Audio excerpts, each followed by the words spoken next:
ओशो, ये नाम सुनते ही लोगों के मन में श्रद्धा और विवाद दोनों ही भाव आते हैं। ओशो का जन्म 1931 में चंद्रमोहन जैन के रूप में हुआ था। ओशो एक भारतीय रहस्यवादी और आध्यात्मिक गुरु थे, जिनकी शिक्षाओं ने दुनिया भर के लोगों को अपनी ओर खींचा। ओशो की शिक्षाओं को अक्सर पूर्वी रहस्यवाद, पश्चिमी दर्शन और खुद को खोजना, इन सब का एक अनोखा मिश्रण कहा जाता है। उनके विचार आज भी हर तरह के लोगों को अपनी ओर आकर्षित करते हैं। वे बहुत अच्छे वक्ता और लेखक भी थे और उन्होंने ध्यान, प्रेम, कामुकता और इंसान के जीवन जैसे कई विषयों पर बात की। हालांकि ओशो का जीवन विवादों से भरा रहा। कामुकता, धर्म और सामाजिक मानदंडों पर उनके खुले विचारों ने अक्सर लोगों को नाराज किया और बहस को जन्म दिया। कुछ लोग उन्हें सेक्स गुरु कहते थे, तो कुछ उन्हें खतरनाक गुरु भी मानते थे। यह दृष्टिकोण ओशो के बहुआयामी जीवन और उनकी शिक्षाओं को समझने की कोशिश करता है। साथ ही साथ उनके जीवन के शुरुआती दिनों, उनकी आध्यात्मिक यात्रा और उनसे जुड़े विवादों पर भी रोशनी डालता है। ओशो की प्रशंसा और आलोचना दोनों को समझकर ही हम उनको अच्छे से जान सकते हैं, जिन्होंने दुनिया को चुनौती दी और लाखों लोगों को अपनी अंदर की सच्चाई को अपनाने के लिए प्रेरित किया। चंद्रमोहन जैन, जिन्हें बाद में ओशो के नाम से जाना गया, का जन्म भारत के मध्य प्रदेश के एक छोटे से गांव में हुआ था। उनका बचपन आम बच्चों जैसा नहीं था। ओशो का पालन पोषण उनके नाना नानी ने किया था। छोटे चंद्रमोहन बचपन से ही तेज दिमाग और थोड़े जिद्दी स्वभाव के थे। बचपन से ही उन्होंने सामाजिक मानदंडों और धार्मिक मान्यताओं पर सवाल उठाए। जो बात उनको सही नहीं लगती थी, वो उसे आंख बंद करके स्वीकार नहीं करते थे।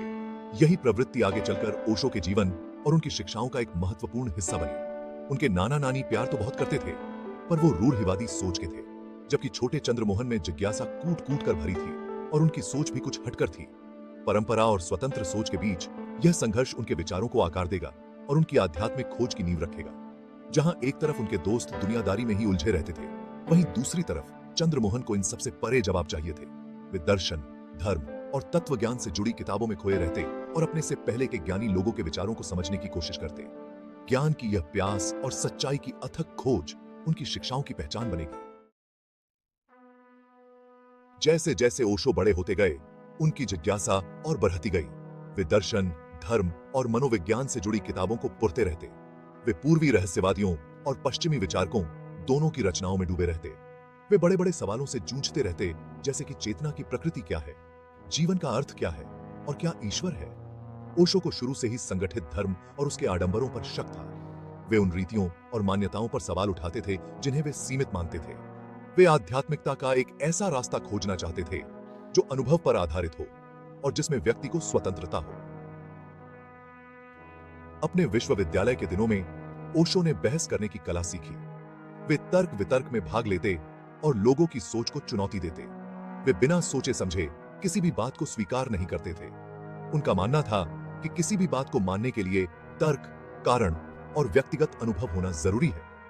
यह विचार और व्यक्तिगत सत्यापन पर जोर उनकी शिक्षाओं की नींव बने। यह उनके जीवन का वो दौर था जब वे अपने विचारों को लेकर बहुत गंभीर थे और तब उन्हें एक अलग ही प्रकार की वास्तविकता की झलक दिखाई दी। उन्हें ऐसे अनुभव हुए जो रहस्यमय भी थे और अलौकिक भी। इन अनुभवों ने उनके अंदर एक अलग ही तरह की आग लगा दी। सच्चाई को और गहराई से जानने की चाहत जाग उठी।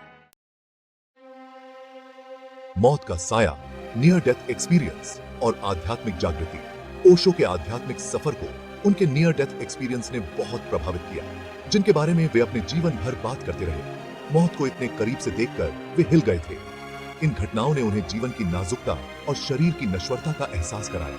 ऐसी ही एक घटना तब घटी जब वे सिर्फ 7 साल के थे। ओशो एक नदी में डूबने ही वाले थे कि तभी कुछ ऐसा हुआ जिसने उनके मन पर एक गहरी छाप छोड़ी। उन्होंने बताया कि उन्हें ऐसा लगा कि वे अपने शरीर से बाहर चले गए हैं, एक ऐसी जगह पर जहां न कोई डर था और न ही कोई दुख। बाद में ओशो कहते थे कि इस अनुभव ने उनके अंदर मौत के भ्रम के बारे में एक गहरी जागृति पैदा की। सालों बाद जब ओशो युवा थे, तब उन्हें टीबी हो गया, जो उस समय एक घातक बीमारी माना जाता था। महीनों तक बिस्तर पर रहने के कारण उन्हें अपनी मौत का सामना करना पड़ा। लेकिन डरने की बजाय ओशो ने इस समय का इस्तेमाल अपने आप को और अच्छे से जानने के लिए किया। उन्होंने जीवन और मौत के रहस्य को समझने की कोशिश की। ये नियर डेथ एक्सपीरियंस भले ही डरावने थे, लेकिन इन्होंने ओशो के आध्यात्मिक विकास में मदद की। इन अनुभवों ने उनके अंदर से सारी सुपरफिशियल परतों को हटा दिया और उन्हें कुछ ऐसी चीज से जोड़ दिया जो उनसे कहीं बड़ा था। ये अनुभव बाद में उनकी शिक्षाओं का हिस्सा बने, जिसमें वे जीवन को पूरी तरह जीने और मौत को एक सहज प्रक्रिया के रूप में स्वीकार करने पर जोर देते थे। अंतर की आवाज, ओशो को आत्म साक्षात्कार। 21 साल की उम्र में सालों तक चली आध्यात्मिक खोज और गहरे रहस्यमय अनुभवों के बाद ओशो को एक गहरा आध्यात्मिक अनुभव हुआ।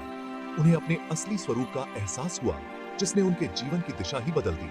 उन्होंने इस अनुभव को ब्रह्मांड की चेतना में विलीन होने के रूप में वर्णित किया।